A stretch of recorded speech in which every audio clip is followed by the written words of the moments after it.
নবী সাল্লাল্লাহু আলাইহি ওয়াসাল্লাম 13টা বৎসর পর্যন্ত নির্যাতিত হয়েছেন মক্কায়। 13 বৎসর হযরত বেলালকে উত্তপ্ত বালির মধ্যে শেষরানো হয়েছে, বুকের মধ্যে পাথর চাপা দিয়ে রাখা হয়েছে। সারাদিন যুবকদেরকে লেলায় দিয়েছেন বেলালকে পিটাইবার জন্য। 13টা বৎসর পর্যন্ত নির্যাতিত হওয়ার পরে আল্লাহ পাক হুকুম করেছেন, মক্কায় আর আপনার থাকা হবে না, চলে যান মদিনায়। রাসূল হিজরত করে মদিনায় চলে গেছেন। সেখানে যাওয়ার পরও হুজুরকে আরামে থাকতে দেবে না। 1000 শক্তিশালী ফোর্স নিয়ে আবু জাহেল মদিনায় আক্রমণ করতে গেছে। আবু জাহেল যখন যায় মক্কার লোকজনকে ডাক দিছে, আসো দেখি খেলা হবে। হুজুর আকরাম সাল্লাল্লাহু আলাইহি ওয়াসাল্লাম, আমার আল্লাহ আমারে খেলবার হুকুম দিছে, তোমরা নাম।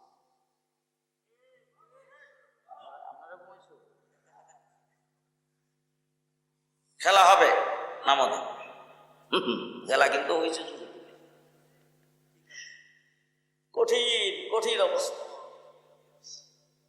গৌরগোবিন্দ ডাক দিয়ে বলছে খেলা হবে। শাহজালাল মুজাহিদ ইয়ামানি রাহমাতুল্লাহি আলাইহি মুয়াজ্জিন ডাক দিয়ে কয় বেটা আজান দে। গৌরগোবিন্দ ডাক দিয়ে বলছে খেলা হবে, বেটা আজান দে।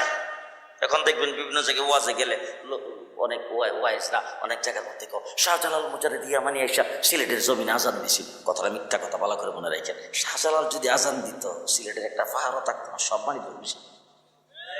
মুয়াজ্জিনে ডাক দিয়ে কইছে বেটা আজান দে। যখন খেলার জন্য ডাক দিছে, খেলা শুরু। আর যে আজান দিছে, রাজা গৌরগোবিন্দের আস্তানা ভেঙ্গে চুরমার হয়ে পড়ে গেছে। বুঝেন নাই কারবার? রাসূল সাল্লাল্লাহু আলাইহি ওয়াসাল্লাম যা কিছু আছে সব নিয়ে নামো দেখি মাঠে। খানা খোরা আতুল্লাহ যা আছে সব যুদ্ধে যাওয়ার জন্য এসে ছোট ছোট বাচ্চা হয়েছে। আল্লাহ নবী ডাক দেখো, এটা তাবলীগ জামাত হয়েছে। হ্যাঁ, যেটু মসজিদে জিকির আজকার করা, সবাই লাইন ধরে খারো, চেক করে তার ছোট ছোট দুইটা বাচ্চা হয়েছে। একজনের নাম মাস, আরেকজনের নাম মুহাফিজ। 2 ভাই, এক ভাই আরেক ভাই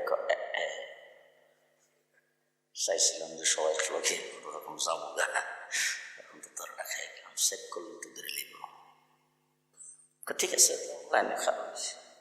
বড় ভাই খারাপ আগে, ছোট ভাই খারাপ পরে। আল্লাহ নবী চেক করতে করতে যায়, দেখে একটা ছোট বাচ্চা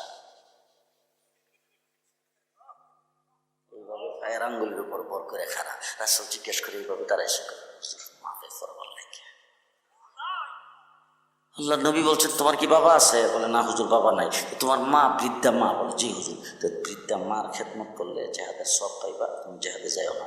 বাচ্চার ডাক দেখো, হুজুর মা এমন ভাবে কাঁদতেছে, একবারে বুক ফাটা কান্না।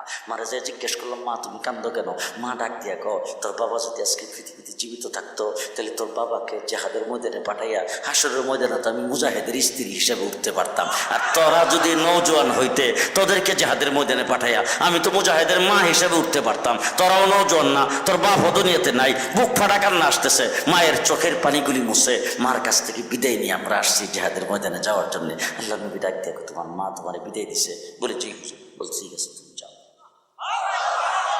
আর একটু সামনের দিকে যায়, দেখে 8 বছরের ছোট ভাই হিডাও খারাপ। আল্লাহ নবী ডাক দেখো, তুমি যেতে পারবো না বাবা। হুজুর আমার বড় ভাইয়ের অনুমতি দিয়েছে। বলে বড় ভাই তোমার থেকে বয়সে 2 বছরের বেশি, দেখতে শুনতে একটু হৃষ্টপুষ্ট, স্বাস্থ্য ভালো, শক্তিও গায়ে বেশি, এই জন্য তোমার বড় ভাইরে দিছি। তুমি তো দেখতেও শুধু, বয়সও 2 বছরের কম, তুমি যাইতে পারবা না। ওই লোকটা ডাক দিও, ছেলেটা ডাক দিয়ে হুজুর ঠিক আছে, 2 বছরের বড় বেশি বয়স হওয়ার কারণে আর শরীরে একটু হৃষ্টপুষ্ট হওয়ার কারণে বড় ভাই যদি জেহাদে যাইবার অনুমতি পায়, একটা কথা আমার রাখবেন কিনা? বলে কি কথা? বড় ভাই লগে আমার একটু কুস্তি লড়ান, যদি কুস্তি লইরা বাইরে হারাইতে পারি তাহলে নিবেন কিনা? আল্লাহ নবী কো, তুমি তোমার বড় ভাইরে কুস্তি লইরা হারাইতে পারো? বলো যদি হুজুর পারি, যদি পারি। বল ঠিক আছে, দুজনে একত্রিত হয়েছে। ছোট ভাই বড় ভাইয়ের চোখে চোখে তাকায়, ইশারা দিয়ে ডাক দেখো, ভাই আসলে তো তোমার গায়ে শক্তি বেশি, তুমি যদি আমার শক্ত করে ধরো তাহলে তুমি পারো, তুমি আমার নরম হাতে ধরো, আমি ধাক্কা দেব, সাথে সাথে তুমি নিজে ইচ্ছা করে নিচে পড়ে যাবে। ও ভাই, কুস্তি লড়ার সময় সম্মানের খানি হয় যুদ্ধের ময়দানে যদি যাইতে পারি, আল্লাহ রাব্বুল আলামিনের দরবারে মান সম্মান বাড়বে। পত্র হয়ে গেছে, বড় ভাই ছোট ভাইকে ধরেছেন, ছোট ভাই বড় ভাইকে ধরে ধাক্কা দিয়েছেন, প্রথম ধাক্কা দিয়ে এই বড় ভাইকে নিচে ফেলে দিয়েছেন। আল্লাহ হাবিবের দরবারে দাঁড়িয়ে বলেছেন, হুজুর বলেন দেখি আবার যুদ্ধের ময়দানে নিবেন কিনা। রাসূল বলেন ঠিক আছে যাও। 313 জন যুদ্ধের ময়দানে ছেড়ে দেওয়ার পরে আল্লাহর নবী আল্লাহর দরবারে হাত উত্তোলন করে ডাক দিয়ে বলেছেন, আল্লাহ 313 জন আমার জিন্দেগির ফসল, তারা যদি আজকে ধ্বংস হয়ে যায় ঢাকার বুকে ইসলাম বসবে না। আমার জীবনের ফসল, আমার পরে আর কোনো নবী নেই, তারাও তো ইসলামকে বসাবে, তারা যদি ধ্বংস হয়ে যায় তাহলে ইসলাম বসবে কাদেরকে দিয়ে? জিবরাইল আমিন আয়েশা কে হুজুর আইছি, আল্লাহর নবী কো আইসো না ফাটাইছে, ফাটাইছে দেখি আইসি। বলে কি নিয়ে আইসো? বলে হুজুর এতদিন তো ওহী নিয়ে আই, ইসলামের বিভিন্ন হুকুম আহকাম নিয়ে আই, আপনার কাছে আল্লাহ পাক বিভিন্ন কথাবার্তা দিয়ে পাঠায়, আজকে আমার আল্লাহ পাক পাঠাইছে, আসার সময় কইছে তুই মেজর জেনারেল। এই এত জোরে আল্লাহু আকবার কইলে মানুষ শুনবো, আসতে কই।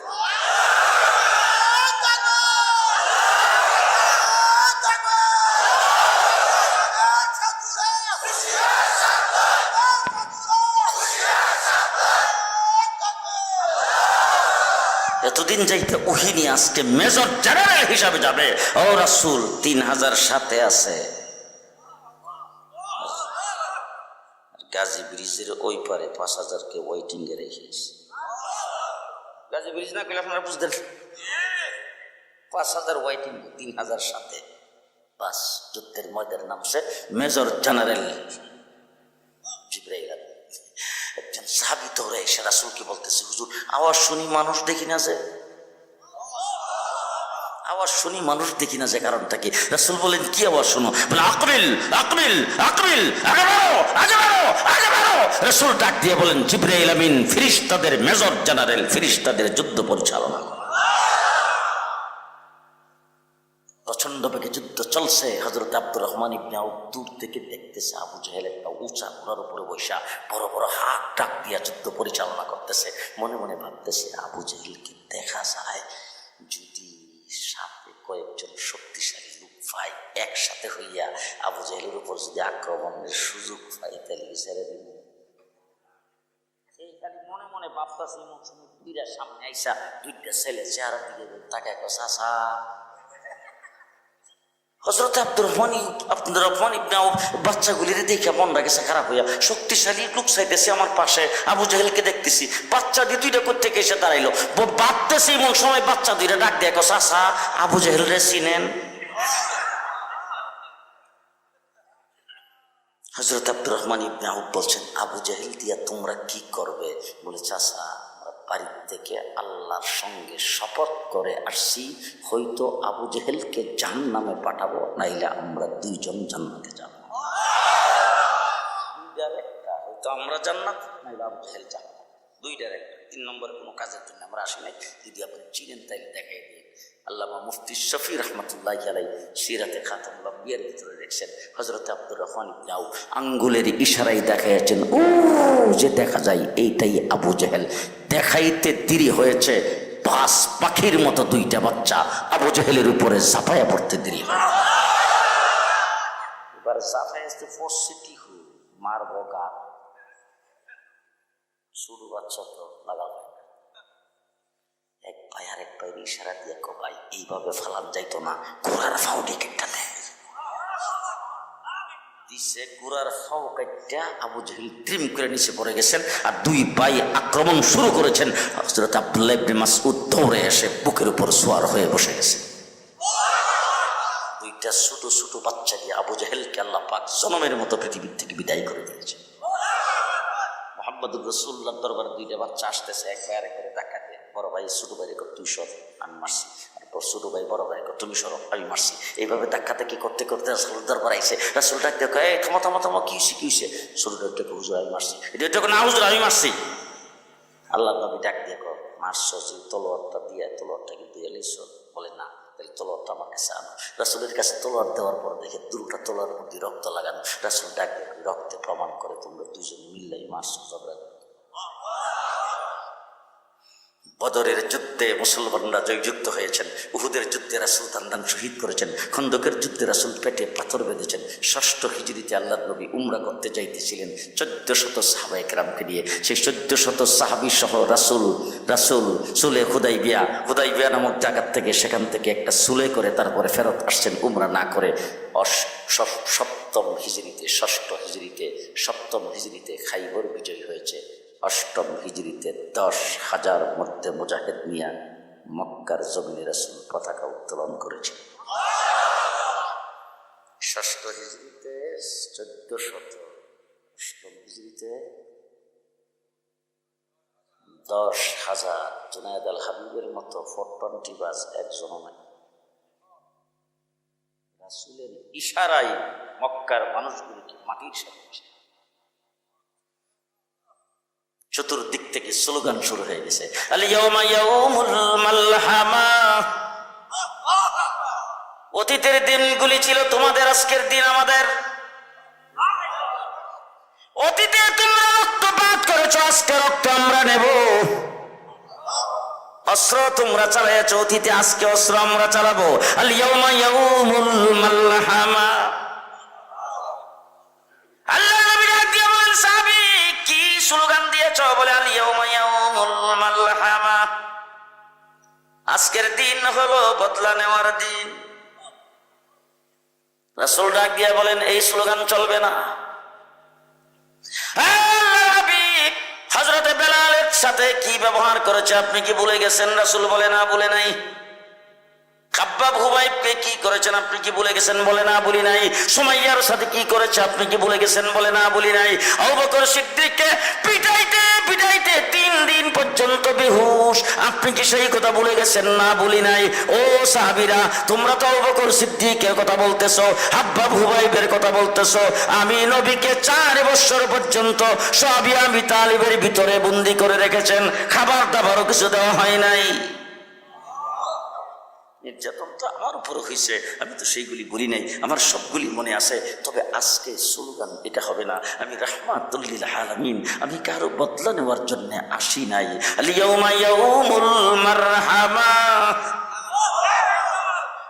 আজকের দিন হলো রহম করার দিন, আজকের দিন হলো ক্ষমা করার দিন।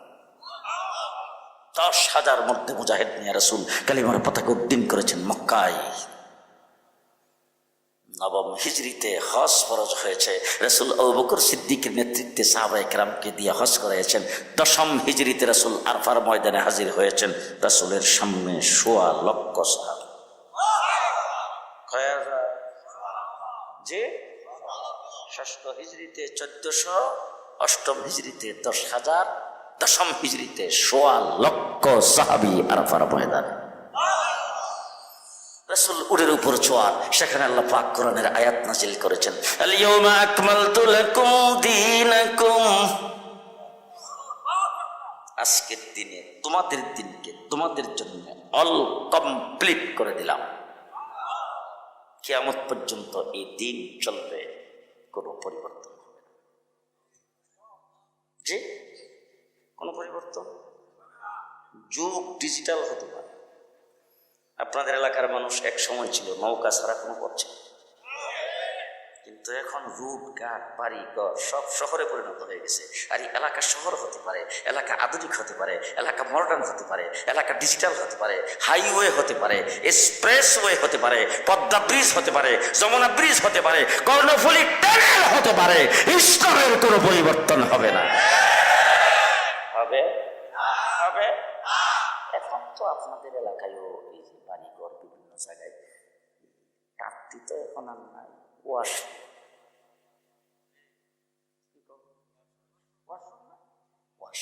বাথরুম বুঝেন নাই।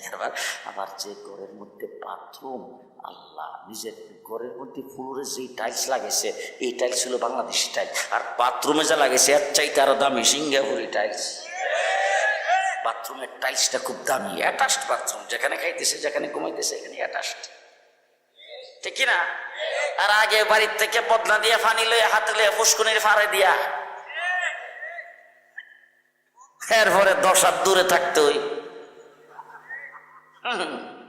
আচ্ছা, ওই যে কাঁচা বাথরুমে যাইতেন, বাঁশের বানানো, কাঠের বানানো, মাটির বানানো, ওই সমস্ত জায়গায় যাইতেন, পোকামাকড় সবগুলি উঠতে থাকতো, সেই বাথরুমটার মধ্যে যাইতে তো ইসলামের আইন হইল বাম পাও দিয়া। ইসলাম কি বলে? বাম পাও দিয়া। এখন যেহেতু টাইলস লাগানো, দামি টাইলস লাগানো ওয়াশরুম, এটার মধ্যে বাম পাও দিয়ে গেলে সম্মান পাবে না, 2 পাও একসাথে দিয়া। বলেন বলেন, এখনো বাম পাও? জি, আরো কি আপনাদের বুঝাইতে হবে? বাথরুম যতই দামি হোক, ইসলাম কমপ্লিট। পরিবর্তন পরিবর্তন হবে হবে না। কাঁচা কাঁচা টিনের ঘর, ছাপরা ঘর, মসজিদ, সেখানে যাইবেন ডাইন পাও দিয়া। এখন মসজিদ এসি, টাইলস লাগানো, এখনো পরিবর্তন নাই। আল ইয়াউমা আকমালতু লাকুম দীনাকুম, দিন, তোমাদের দিনকে তোমাদের জন্য অল কমপ্লিট করে দিলাম। কিয়ামত পর্যন্ত এই দিনই চলবে। দুনিয়ার সবকিছু পরিবর্তন হতে পারে, দিনের পরিবর্তন হবে না। হুজুর আকরাম সাল্লাল্লাহু আলাইহি ওয়াসাল্লাম যখন দিন কমপ্লিটের এই স্লোগান যখন আসছে, এই আয়াত যখন নাজিল হয়েছে, আবু বকর সিদ্দিক বসে বসে চোখের পানি ছাড়তেছে। সাহাবায়ে কেরাম যাই জিজ্ঞেস করেছেন, আবু বকর, বুঝতেই তো পারলাম না, তুমি কি জন্য চোখের পানি ছাড়তেছো? আমরা তো খুশি, একজন আরেকজনের সঙ্গে কোলাকুলি করতেছি। দিন আল্লাহ পাক আমাদেরকে দিয়া, আমাদেরকে আরফার মধ্যে হাজির করে, আমাদের মাধ্যমে আমাদের দিনকে আল্লাহ পাক কমপ্লিট করে দিয়েছেন। এটা তো আমাদের জন্য খুশির কথা। হযরত আবু বকর সিদ্দিক বলে, শোনো, আমি কি জন্য চোখের পানি ফেলতেছি? এই দিনকে কমপ্লিট করার জন্যই আল্লাহ পাক হযরতে মুহাম্মদুর রাসূলুল্লাহ সাল্লাল্লাহু আলাইহি সাল্লামকে দুনিয়াতে প্রেরণ করেছেন। কারণ আদম আলাইহিস সালাতু ওয়াস সালাম থেকে শুরু করে হযরত ঈসা আলাইহিস সালাম পর্যন্ত আল্লাহর দিন আসছে। যেই সময় যেটা প্রযোজ্য, যেই সময় যেটা প্রয়োজন, আল্লাহ পাক কোনটাকে বাড়াইয়া কোনটাকে কমাইয়া এইভাবে আনতে আনতে এখন এই দিনকে অল কমপ্লিট করার জন্যই আল্লাহর হাবিবকে আল্লাহ পাক সর্বশেষ দুনিয়াতে প্রেরণ করেছেন। দিন যখন কমপ্লিট, হাবিবও দুনিয়ার থেকে চলে যাবে। মিশন কমপ্লিট, তিনিও আর দুনিয়াতে থাকবেন না। এই কথা মনে করে আমি চোখের পানি ছাড়তেছি। আমার রাসূল সাল্লাল্লাহু আলাইহি ওয়াসাল্লাম সাহাবায়ে কেরামের সামনে বক্তৃতা শুরু করেছেন। সাহাবায়ে কেরামকে ডাক দিয়ে বলছেন, দিন কমপ্লিট, কমপ্লিট দিনকে আমি তোমাদের কাছে পৌঁছেছি না কোনো গোপন করেছি? সাহাবায়ে কেরাম বলেন, না, 5 ওয়াক্ত নামাজ, সুন্নত, ফরজ, নফল, যাবতীয় সবকিছু কিভাবে পড়তে হবে আমাদেরকে শিক্ষা দিয়েছেন। উযু শিখিয়েছেন, পাক পবিত্রতা আমাদেরকে শিক্ষা দিয়েছেন, 30 পারা কোরআন শরীফ আমাদেরকে দিয়েছেন, রমজান মাসের রোজা আমাদেরকে দিয়েছেন, হজ আমাদেরকে সাথী নিয়ে করে তারপরে কমপ্লিট শিক্ষা দিয়েছেন। দিন কমপ্লিট আমাদের কাছে পৌঁছায়ছেন। রাসূলুল্লাহ সাল্লাল্লাহু আলাইহি সাল্লাম আল্লাহকে ডাক দিয়ে বলেন, আল্লাহ, সাহাবায়ে কেরাম বলতেছে তাদের কাছে আমি দিন পৌঁছাইছি, তুমিও সাক্ষী থাকো। এরপরে সাহাবীদের দিকে সম্বোধন করে রাসূল বলেছেন, বাল্লিগু আন্নী ওয়ালাউ আয়া, তোমরা এখানে উপস্থিত আসো, আমাকে দেখতেছো, আমার সামনে আসো। আমি 2 দিন পরে দুনিয়ার থেকে চলে যাব। আমার দিন কিয়ামত পর্যন্ত চলতে হবে। তবে ঢাকায় যে সমস্ত লোকজন আসবে তাদের কাছে দিন পৌঁছে দেওয়ার দায়িত্ব তোমাদের।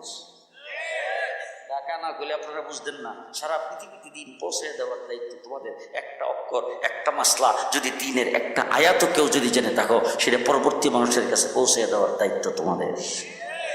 1.25 লক্ষ সাহাবায়ে কেরামের সামনে রাসূল এইভাবে যখন দিন রাখলেন, সাহাবায়ে কেরাম সেখান থেকেই দিন প্রচারের জন্য দৌড় দিয়েছেন। এক দৌড়ে চীনে সাহাবীর মাজার আছে না? যে বাংলাদেশেও সাহাবী আসছে,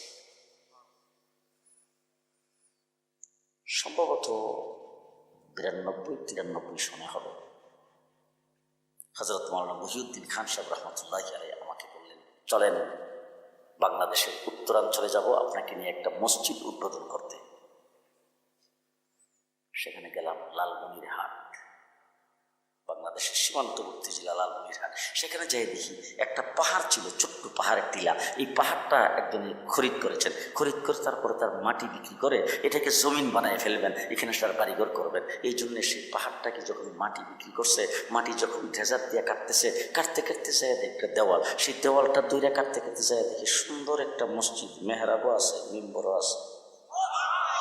খালি উপরের ছাদটা নাই, বিশাল বড় দেওয়াল। সেই মসজিদটা পাওয়ার পর ওই মিম্বরের উপর একটা শিলালিপি পাথরে খোদাই করা একটা লেখা পাওয়া গেছে 72 হিজরি। সুবহানাল্লাহ, এত জোরে না? কত হিজরি? 72 হিজরিতে যদি ওই জায়গায় মসজিদ নির্মাণ হয়ে থাকে, নিশ্চয়ই কোন সাহাবী আইসা এখানে দ্বীনের দাওয়াত দেওয়ার পরে মসজিদে জুমার নামাজ পড়ার মতো মুসল্লি হয়েছে, তারপরে মসজিদ হয়েছে। বাংলাদেশে সাহাবীর পারা করছে, চীনে সাহাবী গেছেন, তখনকার সময়ে নৌপথ ছাড়া অন্য কোনো পথ ছিল না। আর আরব থেকে তখনকার সময়ে নৌপথে চীনে যাওয়ার পথ একমাত্র বাংলাদেশের বঙ্গোপসাগর হইয়া নিশ্চয়ই সাহাবীরা, ওই সাহাবীরাও বাংলাদেশে পদার্পণ করেছে।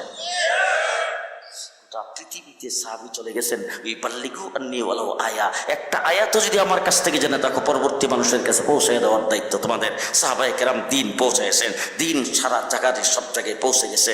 দিন যখন প্রচার হয়ে গেছে, দিন যখন কমপ্লিট হয়ে গেছে, আল্লাহ তাবারক ওয়া তাআলা এবার দেখলেন দিন তো এইভাবে মুখে মুখে থাকলে হবে না, খণ্ড খণ্ড থাকলে হবে না, দিনকে একসাথে করে লিপিবদ্ধ করা দরকার। আল্লাহ তাবারক ওয়া তাআলা ইমামে আজম আবু হানিফা রাহমাতুল্লাহি আলাইহিকে জন্ম দিয়েছেন। ইমামে আজম আবু হানিফার মাধ্যমে দিনকে আল্লাহ লিপিবদ্ধ করেছেন।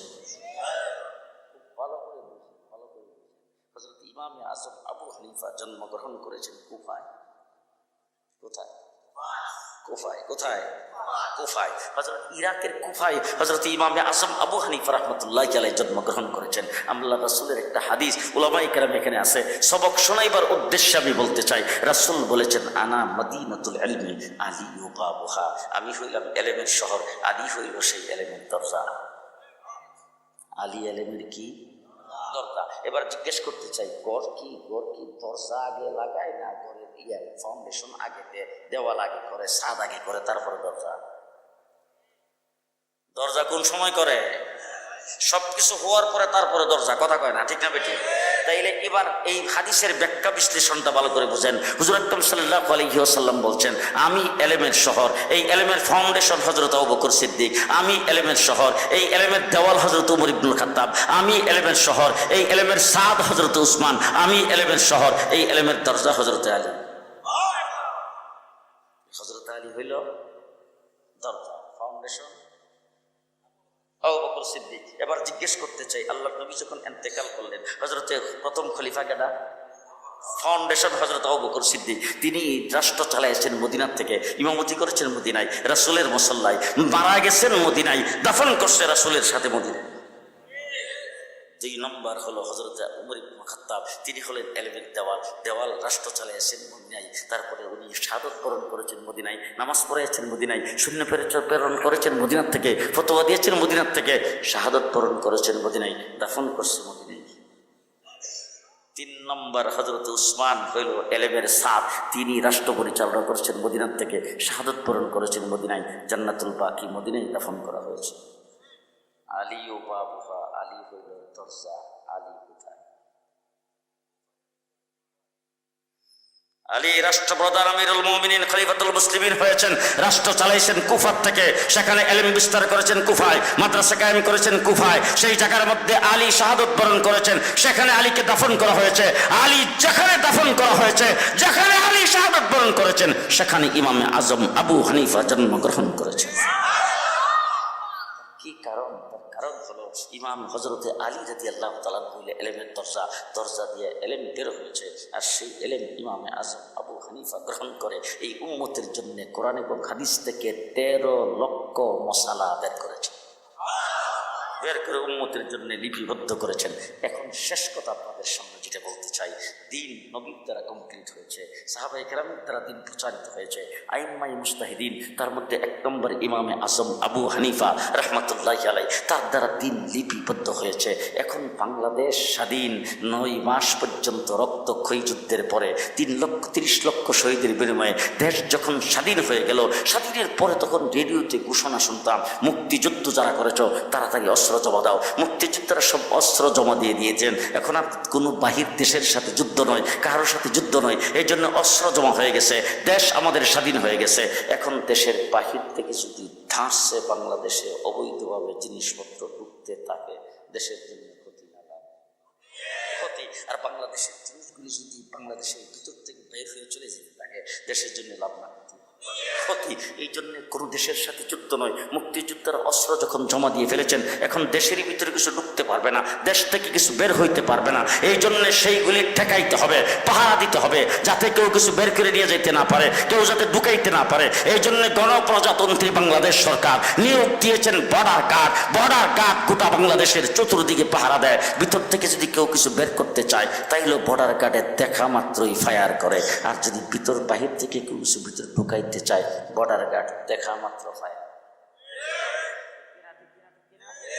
ঠিক তেমনি করে দ্বীন ইসলাম মুহাম্মদ রাসূলুল্লাহ সাল্লাল্লাহু আলাইহি ওয়াসাল্লামের মাধ্যমে কমপ্লিট হয়েছে, প্রসারিত হয়েছে সাহাবায়ে কেরামের মাধ্যমে, আর দ্বীন লিখিত হয়েছে আইম্মায়ে মুজতাহিদিনের মাধ্যমে। এখন দ্বীনের সব কিছু বহাল, কোনটাই পরিবর্তন হতে পারবে না। এখন যদি দ্বীনের ভিতরে কেউ কিছু ঢুকাইতে চায়, আবার দ্বীন থেকে কেউ কিছু বের করতে চায়, তাইলে দ্বীনের জন্য ক্ষতি। এখন দ্বীনেরও পাহারাদারি করা লাগবে, যাতে কেউ কিছু বের করতে না পারে, ভিতরে কেউ কিছু ঢুকাইতে না পারে। এই জন্য আল্লাহ তাবারক ওয়া তাআলা বর্তমান আসমানের নিচে জমিনের উপরে দ্বীনের পাহারাদার আর বর্ডার গার্ড হিসাবে উলামায়ে কেরামকে দায়িত্ব দিয়েছে।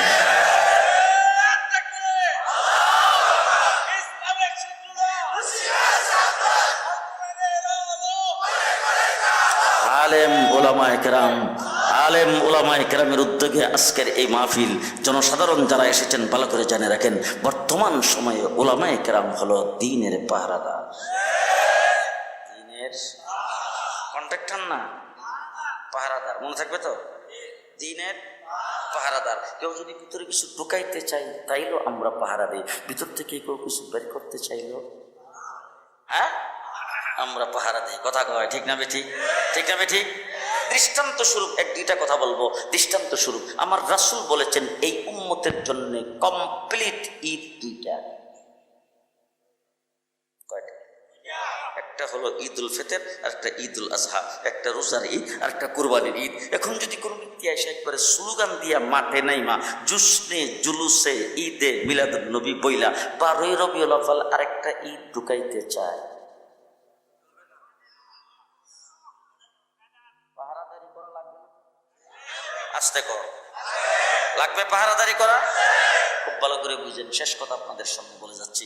রাসূল বলেছেন, আলাইকুম বিসুন্নতি ওয়া সুন্নাতিল খুলাফাইর রাশিদিন আল মাহদিয়িন। ও উম্মতেরা ভালো করে শুনে রাখো, কিয়ামত পর্যন্ত আমার সুন্নত তোমাদের কাছে যেমন দামি, আমার কথা আমার কাজকর্ম তোমাদের কাছে যেমন দামি, ঠিক তেমনি করে আমার খুলাফায়ে রাশিদিন যেই সুন্নত তোমাদের জন্য দিবে, খুলাফায়ে রাশিদিন দ্বীনের ব্যাপারে সিদ্ধান্ত দেবে, সেটাও তোমাদের কাছে দামি হইতে হবে। আমারটা পালন করলে যেই সওয়াব, তাদেরটা পালন করলেও সেই সওয়াব। আমারটা ইসলামের জন্য যেমন মূল্য, খুলাফায়ে রাশিদিনেরটাও তেমন মূল্য। তাই খুলাফায়ে রাশিদিনের দ্বিতীয় খলিফা হযরত আমিরুল মুমিনিন খলিফাতুল মুসলিমিন হযরত উমর ইবনুল খাত্তাব এই উম্মতের জন্য সিদ্ধান্ত দিয়েছেন তারাবির নামাজ 20 রাকাত। কয় রাকাত? এখন যদি কোনো ব্যক্তি এসে 12 রাকাতকে চুরি করে 8 রাকাত রাখতে চায়, পাহারাদারি লাগবে কিনা? পাহারাদারি লাগবে কিনা? খুব ভালো করে বুঝেন। আইয়ুব খানের ফ্যামিলি প্ল্যানিং আইন মোকাবেলা করেছেন আল্লামা শামসুল হক ফরিদপুরি হযরত হাফিজ হুজুর রাহমাতুল্লাহি আলাইহি। তসলিমা নাসরিন বলেছেন, কোরআন পরিবর্তন করতে হবে। নেতৃত্ব দিয়েছেন বাইতুল মুকাররমের খতিব উবাইদুল হকের নেতৃত্বে। আমরা পাহারাদারি করেছি। হাইকোর্ট থেকে ফতোয়ার বিরুদ্ধে রায় দিয়েছে মুফতি ফজলুল হক আমিনের নেতৃত্বে। আমরা পাহারাদারি করেছি।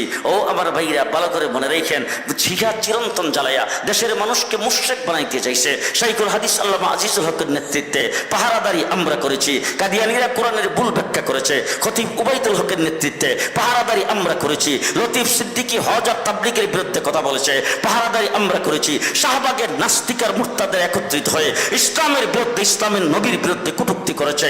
শাপলা চত্বরে রক্তের বন্যা বসায় পাহারাদারি আমরাই করেছি।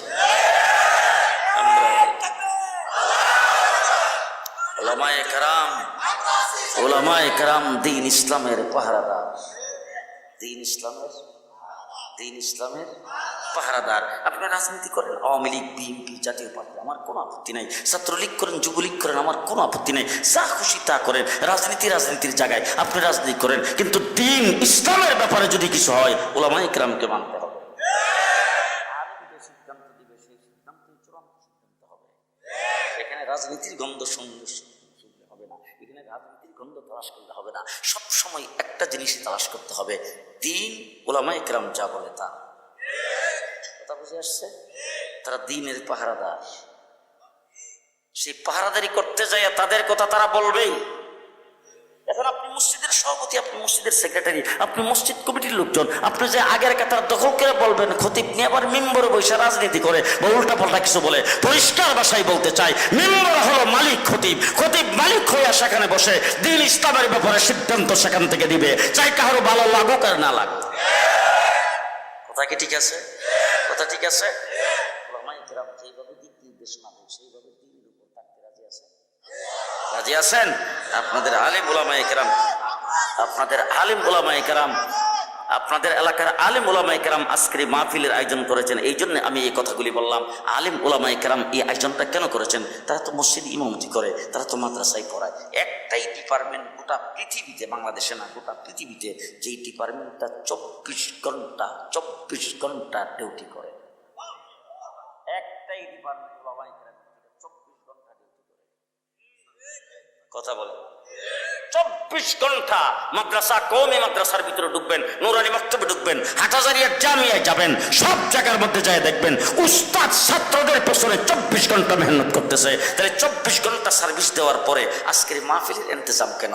টাকা পয়সা খরচ করে এত মেহনত করে কেন করে? আরে 24 ঘন্টা সার্ভিস দেয়। যারা মসজিদে আসে তাদেরকে নিয়ে তালিম করি, যারা জুমার নামাজ পড়তে আসে তাদের সামনে বয়ান করি, মাদ্রাসায় যারা ভর্তি হয় তাদেরকে পড়াই। শুধু তাদেরকে পড়ানোর দায়িত্বই আমাদের না, আমাদের দায়িত্ব হলো গোটা জাতিকে দিন শিক্ষা দেওয়া। এই জন্য সর্বস্তরের মানুষকে দিন শিখাইবার জন্য উলামায়ে কেরামের এই উদ্যোগ। ঠিক কিনা? ঠিক কিনা? ঠিক কিনা? আমার ভাইরা, উলামায়ে কেরাম দ্বীনের পাহারাদার। শেষ কথা আমাদের যে বাংলাদেশের বর্ডারের পাহারাদার, এরা তো কোনো বেতন আছে? আমি সেটা জানি, এই যে শীত যাইছে, শীতের জাম্পারটা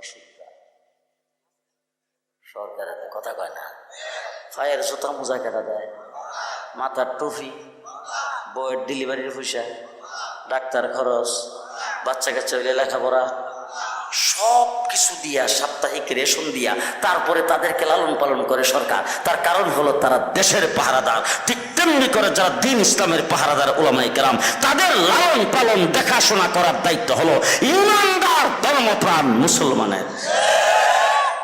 দেশের পাহারাদার যারা, তাদের দায়িত্ব সরকারের, আর যারা মানে দ্বীন ইসলামের পাহারাদার, তাদের দায়িত্ব গ্রহণ করতে হবে ইমানদার ধর্মপ্রাণ মুসলমানের।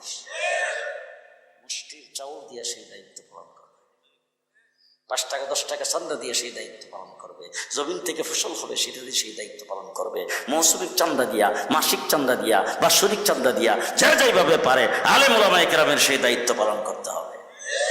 আল্লাহ কবুল করুন। বিরক্ত হয়েছে? রাগ করছে? হ্যাঁ, আমার জন্য আপনারা দোয়া করবেন, আমিও আপনাদের জন্য দোয়া করি। আল্লাহ কবুল মঞ্জুর করুক সকলে। আজকের মাহফিল যারা ইন্তজাম করেছেন, শোনার জন্য আসছেন, গভীর রাত্র পর্যন্ত যারা আছেন, সকলকে ধন্যবাদ মোবারকবাদ জানাই। আল্লাহ তাবারক তাআলা যেন উলামায়ে কেরামকে কবুল করেন, তাদেরকে যেন আল্লাহ পাক ইখলাস দান করেন, ইখলাসের সাথে দ্বীনের খাদেম হিসেবে কবুল করেন। আলহামদুলিল্লাহ রাব্বিল আলামিন, ওয়াসসালাতু ওয়াসসালামু আলা সাইয়্যিদিল মুরসালিন ওয়া আলা আলিহি ওয়া আসহাবিহি আজমাইন। রব্বানা যালামনা আনফুসানা ওয়া ইল্লাম তাগফির লানা وترحمنا لنكونن من الخاسرين يا أرحم الراحمين يا أكرم الأكرمين يا قاضي الحاجات يا حلل المشكلات يا غفار الذنوب يا الله يا الله। গভীর রাত্রিতে তোমার শাহী দরবারে হাত উঠাইছি আল্লাহ। দীর্ঘ সময় অপেক্ষার পরে এই মানুষগুলির সামনে আমি কথা বলতেছিলাম। আল্লাহ, ডাইনে বামে সামনে যত লোকজন যেখানে আছে, একজন মানুষ উঠে নাই। যেভাবে তারা বসা আছে দেখলে মনে হয়েছে ফজর পর্যন্ত বসে থাকবে। আল্লাহ, দ্বীনের আলোচনা শোনার যাদের এত আগ্রহ, আল্লাহ এই মাহফিল তাদের জন্য নাজাতের জরিয়া বানায় দাও। আল্লাহ, এই মাহফিলটা আমাদের সকলের জন্য নাজাতের জরিয়া বানায় দাও। আল্লাহ, যে উলামায়ে কেরাম এই মাহফিলের ইন্তজাম করেছেন, তাদের সঙ্গে যারা খাটাখাটনি করেছেন, আল্লাহ সবাইকে তোমার দ্বীনের জন্য কবুল করো। আল্লাহ সকলের ভিতরে ভরপুর ইখলাস দান করো। এই এলাকার উলামায়ে কেরাম, মসজিদ মাদ্রাসার সাথে যে যেখানে খেদমতে আছে, আল্লাহ সকলকে তুমি হিম্মতের সাথে খেদমত করার তৌফিক দান করো, ইখলাসের সাথে খেদমত করার তৌফিক দান করো। আল্লাহ আমাদের জিন্দেগির গুনাহগুলি মাফ করে দাও। আল্লাহ আমাদের মা বাবাকে মাফ করে দাও, ভাই বেরাদরকে মাফ করে দাও, খেয়া সাকরাব আত্মীয় স্বজনকে মাফ করে দাও, উম্মতে মুহাম্মদীকে মাফ করে দাও। ইয়া আল্লাহ মাফ করে দাও, পর্দার আড়ালের মা বোনদেরকে মাফ করে দাও। আল্লাহ স্বামী স্ত্রীর মধ্যে গভীর মিল মোহাব্বত পয়দা করে দাও। আমাদের সন্তানাদিদেরকে দিনদার বানিয়ে দাও। আল্লাহ কেউ বিমারি থাকলে